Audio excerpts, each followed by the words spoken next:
Fox 5 News at 5 starts right now. New signs of progress on Georgia roads with fewer people dying in crashes. That's according to new data from the National Highway Traffic Safety Administration. The data also shows alcohol-related crashes are down, and Georgia saw the biggest drop in the country.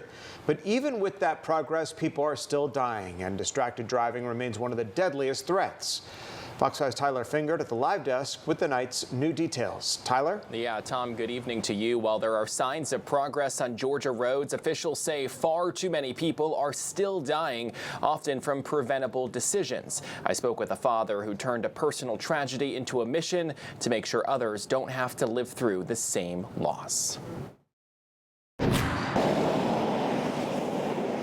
Across Georgia, millions of drivers hit the road every day, and while most make it to their destination safely, not everyone does. Mike Lutzie knows that pain.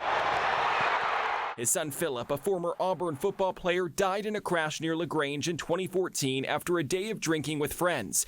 Philip wasn't driving, but he wasn't wearing a seatbelt.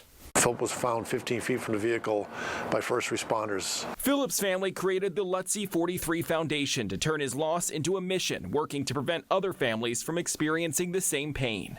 We're trying to change their behaviors up front and recognize if they have better driving behaviors, they're going to be safer on the road, everybody else will be safer, and they'll get to live a long life. Through school programs and community outreach, his foundation pushes drivers of all ages to think before they drive and utilize the 43 Key Seconds initiative.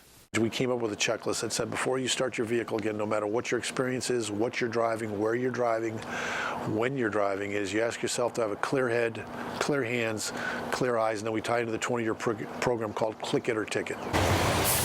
While people still die on Georgia roads, there are signs these efforts are working. New federal data shows there's progress, with Georgia seeing the largest drop in alcohol-impaired driving deaths in the country, down more than 100 lives in just 1 year. Overall, traffic deaths also declined. Nationwide, traffic deaths also dropped last year, falling to one of the lowest levels in years. Despite the numbers, federal officials say distracted driving remains a big threat on the road.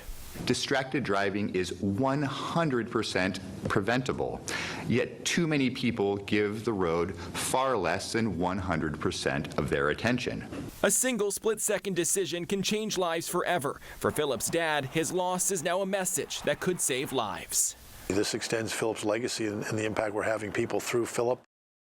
Nationwide, someone is injured in a distracted driving crash every 30 minutes. That's why NHTSA has designated this week Put the Phone Away or Pay to remind drivers of the danger and cost of driving distracted.